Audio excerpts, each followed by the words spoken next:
Shalom, Kahalayim La Yahweh, Bahasham Yahweh Shai, Bahasham, Rachakodash, double honors to the apostles, bishops, and elders of GMS who rule well, who I learned this truth from, and salutations and blessings to you elect out there, starting with 144,000 on down.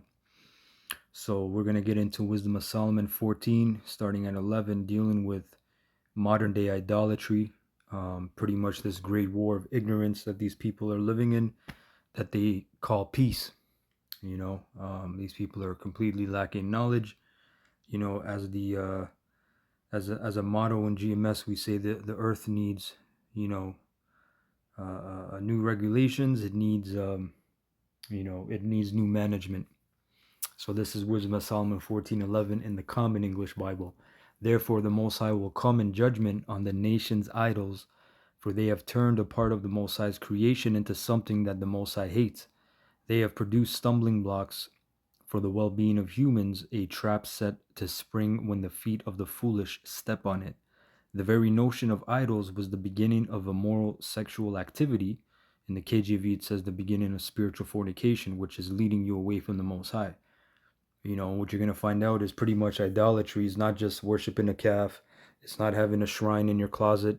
It's not worshiping a physical image as well, or an object. It's an idea. It's pretty much what you give your veneration to, your worship, your energy. If you give anything your veneration other than Yahweh Bashem Yahweh Shai, that's idolatry, and that includes yourself. That includes your children, right? If you give that veneration and energy and worship energy to anything but Yahweh Bashem Yahweh Shai, you are practicing idolatry.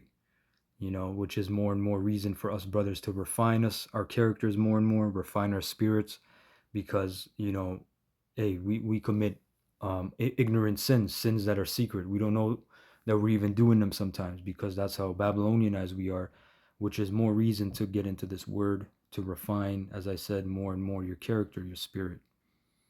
It says, the invention of idols ruined human life. In the beginning, idols didn't exist and they won't last forever. They came into the world through the empty-headed imaginings of humans, therefore they'll come to a quick end. Imagine a father overcome with grief at the untimely death of his child. Now, I'm going to skip this part. I'm going to go to verse 21.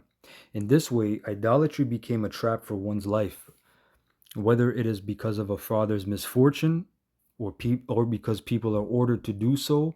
See, it doesn't matter what situation, your emotions, the system you're in, right? We came up under idolatry. We were idol worshippers in this world until Yahweh Bashem Yahweh Shai, called us into this truth, enlightened us, right? Gave us that eye salve, and we said, oh shit, we're in the mire, we're in the mud,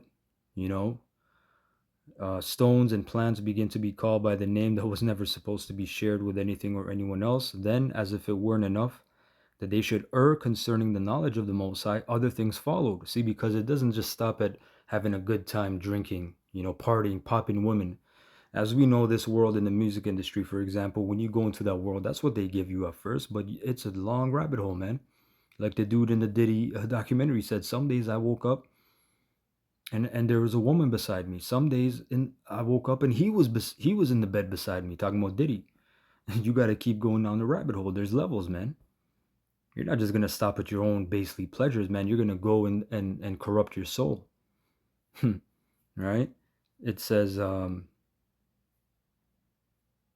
when living ignorantly in the midst of great war. See, ignorantly, meaning what? Lacking knowledge. People call such evil things peace. This is the life that we're caught up in: adultery, birthdays, Christmas, Mother's Day. Okay, your mindset, your anti-Mashiach mindset that we adopt when we come into this world. Okay, because that's what's pushed upon us. Right? When living ignorantly without Hosea 4:6, 4:7, I believe, my people lack, my people perish. Let me actually get that. Therefore, my people lack of knowledge. My people perish because of lack of knowledge. Hosea 4:6. I'll get it in the KJV first. My people are destroyed for the lack of knowledge. Because thou hast rejected knowledge, I will also reject you, or thee. that thou shalt be no priest to me, seeing thou hast forgotten the law of thy power. I will also forget thy children. Let me see what it says in the AMP. My people are destroyed for lack of knowledge of my law, where I reveal my will. Because you, the priestly nation, have rejected knowledge, I will also reject you from being my priest. Since you have forgotten the law of your power, I will also forget your children. So we became beasts. We became like animals, following our instinct, right? Lean not unto thy own understanding. That's the basis of this world. It's my way, right? Put God second. People say they put God first, but really they put themselves first. That's idolatry, right? Going back here. Now let me get this actually. Let's get that in the what verse was that? 22 in the KJV real quick. Moreover, this was not enough for them, that they erred in the knowledge of the Most High, but whereas they lived in the great war of ignorance, those so great plagues called they peace. People think, my woman fucked on me, it's just a part of life. I'll forgive her, and then, I have a concubine on the side. I'm wicked. It's killing me. My woman found out. Now I got to pay alimony. Now, my child has a stepfather. We're divorced. I'm going to go into this basement and live, and then try to get my life together. They called the great, what do they say? The great war of ignorance. They call these plagues peace. They just think that's just what life comes with. But this is a whole pile of shit because of iniquity. Iniquity is abounding. That's how stupid you people are. You think this is actually a normal course of life. Chaos, anarchy, random goodness, random badness. It's Yahweh Bashem Yahushai that controls everything. Fucking morons. 23. Then in the celebration of secret religious ceremonies involving the ritual murder of children, or in hidden mysteries, or in the mad orgies of strange worship practices. What do you think Baal Peor is about? Okay, different sects of Baal. There's not just one sect of Baal. Baal Peor was the god of the Moabites. If you want to go into that history, it's foul. And that's why the Lord was cleaning up in Numbers, man. Right? That dude went to go commit the act of this mad orgy in the tent, right as Aaron was speaking, I believe. And he was thrust through right away. Judgment was served right there. Because these rites don't just come with you popping a woman drinking wine. It comes with a whole bunch of strange things that are completely abominable. And that's where the thing is. Why do you guys care? We care because the fun don't stop, right? As they say, the fun doesn't stop. So you guys are gonna keep doing your wickedness, corrupting other people, and you're gonna keep getting more wicked. We don't want that shit around. But guess what? We have no power. We can't do anything. We're just prophesying these things of why the Most High God, Yahweh, his son Yahushua is coming to cast judgment on this place. Great judgment. We have no power. We have no seat in the UN. We have no standing army. Okay? We are literally property of the state, so to speak. We are just vessels of when you go into admiralty law. That's why when you go to prison, why the fuck when you go to prison, they have a doc number, DOC, right? Jake tried to make that cool, DOC, doc. Doc number stands for docket. That's where you get the word dock, as in port. Dock the boat. A docket is a place where the ships come through. It's all business. You're just property. You're just capital. Okay? So we have no power. We can't do anything. We're just telling you about these things, right? Sighing and crying. 24. People stop keeping their lives and their marriages pure. See, you have open relationships today, which is completely bugged out. What two consenting adults do behind closed doors? Nothing behind closed doors.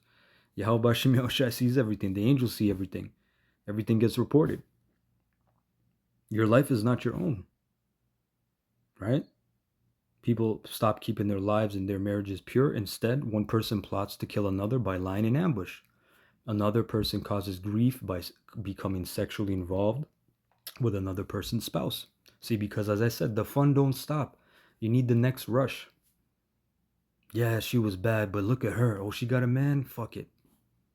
That's the next adventure, right? Because as I said, the fun don't stop. What does fun mean, actually? Fun means vanity. Okay, in the scriptures, you have something called joy, meaning you have to go through hard work and labor to enjoy that. Okay, and experience that happiness. But happiness isn't just dopamine rush after dopamine rush, scrolling through your phone, popping another man's wife, just doing what the fuck you want to do. There's order.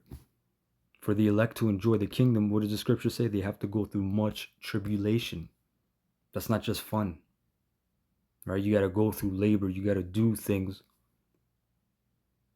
right? As one of the pretty much the oldest ancient profession, right? Besides the other one is husbandry, planting. You plant, you sweat. It's hot out. You got to wait. You don't even see what you're planting until a couple months later. And then you get to enjoy the bounty of the harvest. See, it's all the Lord teaching you through nature, through practicality, experience, through your life, that you got to work for these things to enjoy it. In this kingdom, everything's quick, right? Fast meal, quick meal, instant meal, right? Another person read that part 28. Everything becomes a confused mix of blood, murder, theft, and deception. Just fucking madness. And that's what we're living in. That's the condition we're living in today. Corruption, breaking one's word, upheaval, false pledges, all these things abound. What is good is shouted down, meaning we don't want to hear that shit, right? As Amos says, they hate him that reprove at the gate. All right, let me get that real quick. They hate him. I'll read it in AMP. They hate the one who reprimands the unrighteous in the court held at the city gate, regarding him as unreasonable and rejecting his reprimand. And they detest him who speaks the truth with integrity and honesty. NLT says, how you hate honest judges, how you despise people who tell the truth. Right? That's just what it is. We're in a hell of a situation. We still got to do this work. It says, favors are forgotten, entire beings are stained with guilt, legitimate genealogy is lost, marriage is thrown into confusion, adultery and promiscuity abound, hot girl summer, being a slut. These are just normal things now, man. Back 15, 20 years ago, you had to hide that shit. If you were a hoe, you were a scoundrel. You were scolded. There was like a a stigmata around you as you're walking. Okay, like an imprint. That's a hoe. Okay, because either you were a prostitute or you were a so-called normal girl. If you were in between, you weren't selling your box, but you were just being a hoe. Hey, these are different times. That's what it means. Promiscuity is abounding. The worship of nameless idols is the origin of all evil, its cause as well as its result. People begin to party so wildly that they all go mad. They prophesy lies. They live in such a way that everything they do is wrong. They bear false witness. Everything they do is wrong. That means your mindset, your thinking. So when you people talk to us about, hey, what do you think? I know what you're reading from the Bible. I know what the Bible says, but what do you think? Don't you guys have a mind of your own? Yes, we do. But the scriptures say, lean not onto your own understanding. And you people will never understand that because you worship yourself. You worship idols. Right? Now, real quick, let's get this word idol, right? Image of a deity in mid-13th century as an object of pagan worship. Idol, graven image, pagan god. From Latin, idolum or idolum, meaning image, mental or physical. So you women fantasizing about men, and you have a man in your bed about what's his name, Chris Brown, Drake, whoever the fuck. You're giving your veneration to an ex-man, and that's already the beginning of sexual fornication, spiritual fornication, on your way to physical fornication. Okay. Form, especially apparition, ghost, but used in church Latin for false god image. And that's what the word icon means. You have an icon. He's an icon. Icon goes back to image, just like icons. Okay? So idols, it's the same thing. You're giving your worship, your veneration, your energy to something rather than Yahweh Bashem Yahweh Shai. This is from Greek eidolon, mental image, apparition, phantom, also material image. Okay? And again, when you go into the Church of Satan, founded by Anton LaVey, this philosophy is explicitly centric. LaVeyan Satanism teaches that each individual is their own God. Adherents focus on self indulgence, personal freedom, and skepticism. Period. Satanism, adversary to the Most High, you worship yourself, you worship Satan. It's the same thing. You are committing idolatry.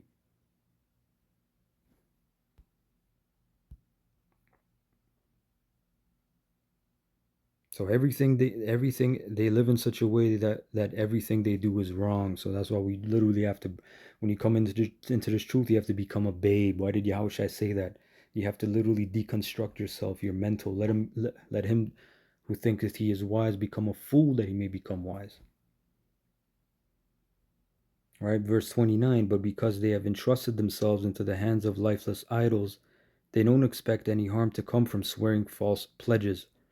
A double judgment will hunt them down. First, because they acted wickedly toward the Most High when they gave their attention to idols, and second, because they made solemn pledges falsely out of contempt for what was holy. Right? Now, let's go into Grok. I already had this saved from Grok about these points. Right? How idolatry actually makes people go crazy. Number one, it severs people from the source of truth and sanity. God is the ultimate reference point for reality, morality, wisdom, and order. I can't contend there with that. When people turn from Him, right, concerning the knowledge of the Most High, from Wisdom of Solomon 14, they lose their anchor. Spiritual blindness sets in. Without the fear of the Lord as the beginning of wisdom, people literally lose the ability to discern good from evil. They start calling war, violence, chaos, peace. This is not just bad behavior, it is epistemological insanity, a broken way of knowing. Let me actually get that word. A broken way of knowing and seeing the world, and this is how we're living. We're living in a broken way of seeing the world. That's crazy. Theory of knowledge. That's a good word. I like this word. All right. Knowledge, acquaintance, skill, experience, how to do, know how to do, understand, literally overstand. So again, these people, they think they have an understanding, but they really don't. It's a broken way of understanding. Number two, it opens door the door to demonic influence and extreme perversion. Scripture teaches that behind many idols are demonic powers, right? Deuteronomy 32:17, Psalms 106:37, 1 Corinthians 10, 19, 20. Demons are not neutral. They are liars, murderers, and promoters of chaos, sexual depravity, and self-destruction. Pagan idol worship historically involves exactly what this text describes: child sacrifice, ecstatic mad orgies, mystery rites, and ritual violence. These practices often included mind altering substances or frenzied states that produce literal madness. And these people are, what are they into? Pharmakia, drugs. They'll mix street drugs with pharmaceutical drugs. These people are on ecstasy. They're on Fenty, cocaine, okay, acid, LSD, fucking crystal meth, all kinds of shit. Okay, and this just amps up the madness. And guess what? These technocrats, these top occultists, these illuminists, they have it down to a science. They know if you're if you can get a stroke from this, or you get a heart attack if you die, if you take too much. They know how to. They have the antidote for the overdose right away. They have this. They have that. Okay, like if you watch that movie Flight with Denzel, that dude that came in to set him straight because he had a wild night before. He gave him this pharmaceutical. He gave him this pop, pop, pop. He said, "Listen, come on, boom, boom, boom. Take this, take that." you know, and he set him straight to a certain level. But again, the point is, these drugs go hand in hand with these experiences because they want to see these demons. They want to communicate with the spiritual realm. That's what these drugs take. That's where these drugs take you. That's why people want to do ayahuasca, the frog or the toad, right? Whichever one. DMT, all these different things. They want that next level. But you don't know, once you go into that realm, you can bring back something with you in your spirit, in your body. Something can inhabit you. Okay? What do you think? Um, These top witches, they're one of their top people. Aleister Crowley was about. He was into drugs. He did heroin. He did cocaine. He did all these different things, mind bending drugs to experience a state of frenziness, a next state, right? Even when you watch that movie Hostel, I hate that movie because it's so graphic, but they show you in the first one, the very first one, the witch, when she had that woman hanging and she was like scraping her a little bit, but she was getting turned on. And then pretty much what happened was she got off, and just as she got off, right, she killed the person, right? And the blood splattered on her. Why? To take her to the next step, right? So they'll be, that's the point of these orgies. They'll be popping, try to, slack it for the vividness, but ejaculate and kill while on these drugs to just experience and get to this next level of consciousness in their mind, to get other knowledge or whatever they're trying to do. That's why the highest level of witchcraft is deleting infants, right? These practices often include mind altering idolatry, hands people over to forces that want them deranged. Number three, it warps human identity and relationships. Humans are made in God's image for relationship with Him and with each other. Idolatry is spiritual adultery against God. Once that vertical relationship is broken, the horizontal ones, marriage, family, community, collapse. Adultery, betrayal, plots to kill, and the destruction of purity are not random. They are the natural fruit of a heart that has replaced the Creator with created things or demons. This is why the text links idolatry directly to sexual immorality and the shattering of marriage. Number four, it produces societal and cultural madness. When a critical mass of people or their leaders embrace idolatry, the whole culture unravels. Trust evaporates. Isn't that a thing today? Trust no one, trust no bitch, trust no nigga, no friends. I'm gonna do it alone. I'm a one lone wolf. you know, pretty much there's no trust, man. The love of many shall wax cold. That's a lot due to idolatry. And if we think about it, if Babylon the Great is the mistress of all this, the pinnacle of idolatry and just left hand path, then we're in a hell of a place, man. Well, we're not technically in Babylon here in Canada, but Babylon, okay, the Western world, America, USA. You know, everything comes from here. All the wickedness, um, deception becomes standard. Violence normalizes.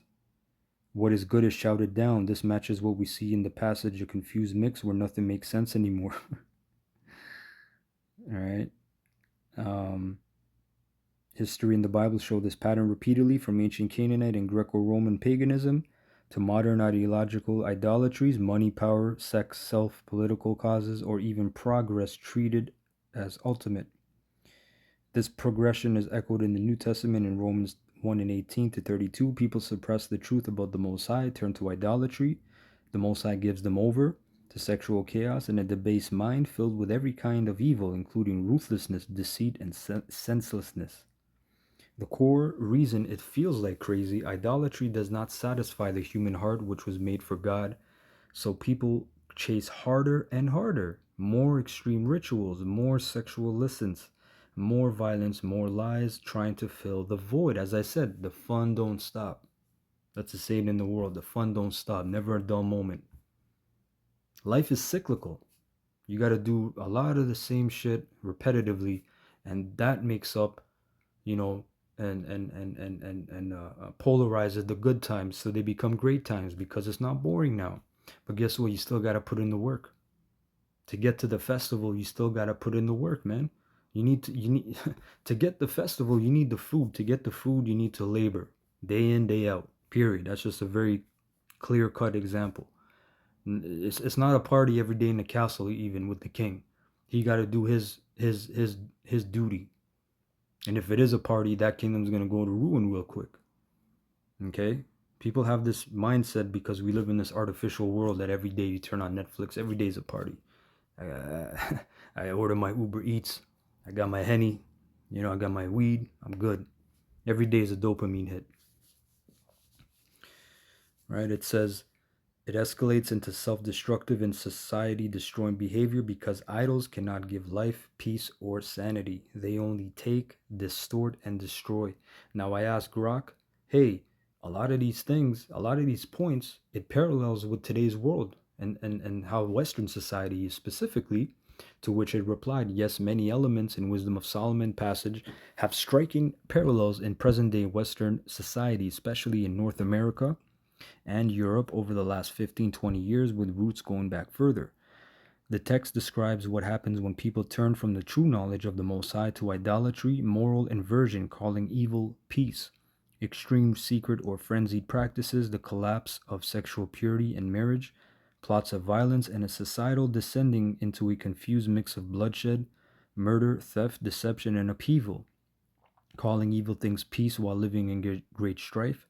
The passage says people living ignorantly amid conflict still label destructive things as peace. Modern examples include rhetoric around riots or destructive protests being framed as mostly peaceful. That's not a good example, but I mean, even just take a little point like this. Like back in the day, you had R-rated movies. Nowadays, those same R-rated movies, those horror movies, those this and that, those movies are PG-13. Things just become more tolerable and acceptable, and people just want a next level of violence. Even that is not a great example, but it's just a small progression to how degenerate people are becoming. They're used to seeing more and more. Now they want to see the intimate torture scenes of people. They want to see the blood and the gore and like back in the day, a person's arm got chopped off and the blood squirted, and you can kind of see it's fake. You can see the ketchup. Now they want to really see it, and they want to hear the scream, and yeah, I want to see that. Especially these women, they love that. The horror genre, the horror genre, right? It says broader cultural inversions, where behaviors or ideologies once widely seen as harmful are now celebrated as liberation or progress, while traditional standards of truth, family, or restraints are labeled oppressive. Number two, breakdown of marriage, sexual purity, and family.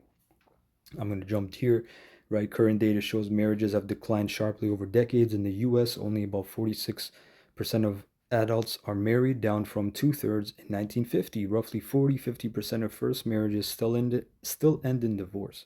And really, the standard is 50%.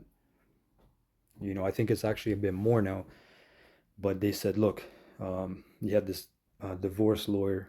He said, look, before you get married, I always tell people this before you get married. He's a divorce lawyer. He says before anybody gets married, I always tell people go and sit in on a divorce case.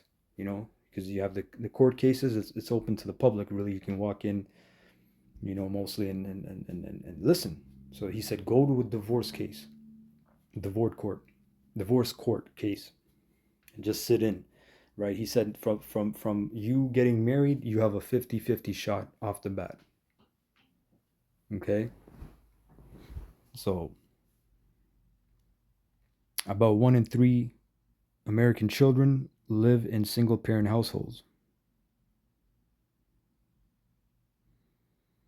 Among the highest rates in the world, with long term stability at these elevated levels. This matches the confusion in marriage and the grief caused by sexual involvement outside covenant relationships, pornography, hookup culture, and shifting definitions of fidelity and family have accelerated the pattern the ancient texts warned about.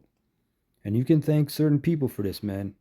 Laws being passed, okay? No judgment. No judgment, man. Just do what you want without giving a damn about the consequences. Well, you're seeing the consequences. Society's falling. Widespread craziness, mental and emotional distress. The description of living in the midst of great war while calling in peace, combined with the overall confused mix, resonates with today's mental health data. Nearly 40% of U.S. high school students report persisting feelings of sadness or hopelessness. Around 18% of adolescents have had a major depressive episode recently, with sharp rises in anxiety, depression, and suicidality over the past decade plus. 1 in 5 children ages 3 to 17 has a diagnosed mental health condition with anxiety and depression prominent. This isn't just stress, it's a societal level manifestation of inner turmoil when meaning, identity, and relationships are disordered by idolatry, worship of self, pleasure, image, or ideology instead of the Most High. Period. Period, man. See? Just like birthdays. Birthdays is self worship. When some people have birthday weeks, birthday months. Birthdays are a form of self worship. We're not gonna have celebrations of birthdays in the kingdom. Okay, that's nowhere in the scriptures. Number 4, violence, theft, deception, and societal chaos. The passage ends with everything becoming a confused mix of blood, murder, theft, and deception, right? And obviously the homicide, everything, violence, all that is skyrocketing. And even I want to make a point on the craziness, man. You have mental health crisis now. People are really bugging out. They got demons on them more than ever. You know, you have a crisis here, Toronto, really Canada, America, everywhere. But the crises keep coming. People stabbing people randomly. They're hearing voices. They're bugging out. They're supposed to be on certain medications. They're supposed to be in the crazy house. They're on a streetcar. They're on a street transit bus instead. You know, so people are really bugging out. But again, it's due to all this left hand path, man. There's this spiritual veil that's been lifted. These spirits that are just coming out here. You know, again, watch the movie Fallen with Denzel. Great movie, right? Azazel, jumping on people. Spirits, we're just vessels. These spirits are in control. You better have the Rachakudash. And even then, you still got to bounce. And hey, you need the shield of faith. You need the sword, the helmet of salvation. You need the breastplate. You still need armor. Okay, you still got to fight. Check this out. The root cause, according to the text, idolatry. Wisdom of Solomon 14:27 states plainly, the worship of nameless idols is the origin of all evil, its cause as well as its result. Modern idols aren't usually golden calves. They are sexual freedom and pleasure as ultimate goods, self and personal identity, money, success, and comfort. Now, what comes to mind is Timothy's. Lovers of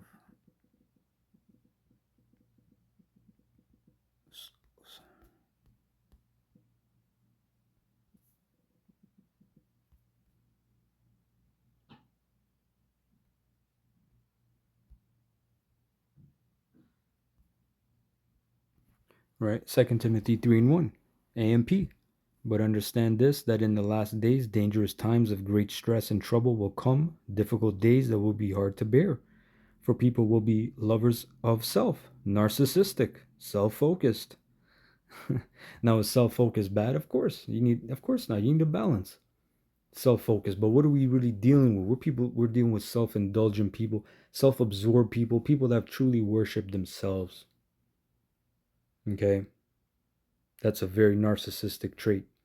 And what do we have in today's world? We have all kinds of videos, how to spot a narcissist on YouTube, TikTok, how to deal with the narcissist, how to defeat the because so many people are narcissists, lovers of themselves. That's what narcissism means. You love yourself. You put yourself over everything. You are careless of other people, pretty much. Okay? Self-focused, lovers of money, impelled by greed, boastful, arrogant, revelers, right? Partiers, like the scripture says, mad orgies. Okay, revelers, disobedient to parents, ungrateful, unholy, and profane. And they will be unloving, devoid of natural human affection, calloused, and inhumane. People can't even talk. You talk to somebody for a minute, they're looking around, they're looking at their phone, they're fidgeting, they can't really have a conversation. So never mind human affection. How was your day? That's just like saying hi. They don't want to really hear about it. Nobody wants to really hear how was your day. Hey, how are you? Hey man, I'm really going through it. Okay, I gotta go. I was just asking. You actually, somebody asks you how are you, you actually start to tell them, yo, I'm getting evicted. No, okay. I'll call you later. They don't really want to know what's going on. They just it's just like saying hi, hi, bye, right? Irreconcilable, malicious malicious gossips, devoid of self-control, intemperate, immoral, brutal, haters of good, traitors, reckless, conceited, lovers of sensual pleasures rather than lovers of the Most High. See, so the point here is again, this is what modern idols are: sexual freedom and pleasure as ultimate good, self and personal identity, money, success, and comfort, political power or tribal ideology, technology, and entertainment as sources of meaning. When these replace the living God, the cascade the ancient author described follows blurred lines between good and evil, fractured families, inner torment, and societal confusion. This is the same progression Paul outlines in Romans 1. Suppressing truth about the Most High leads to idolatry, then to sexual chaos, then to a debased mind, and every kind of unrighteousness. Okay, I mean, that was pretty much the point, man. This is a great little snippet here, though, about this is modern idolatry. People don't think of it that way, though. You know, again, worship of self, that's idolatry. Now, you take care of yourself, you trim, you use oil, you anoint yourself, you shower, you practice basic hygiene, spice yourself up with a little wardrobe, whatever, man. But that's not what we're talking about. You're talking about people that are so self-absorbed. They really don't give a shit about anybody. Like I said, you know, they really don't give a shit about anybody. They won't show acts of kindness. Okay, they won't show acts of kindness. They won't, you know, as the scriptures say, have basic human affection. Okay, that's why the brotherhood is ever more important. We're practicing these things in the world of cold. All right, so anyway, hope you're edified with that. Kahalayam, all praises, honor, and glory to Yahweh, Bahasham, Yahweh Shai, Bahasham, Rachakwadash. Double honors to the apostles, elders of GMS, bishops, you brothers out there. Shalom to you elect. Kwame Sharala.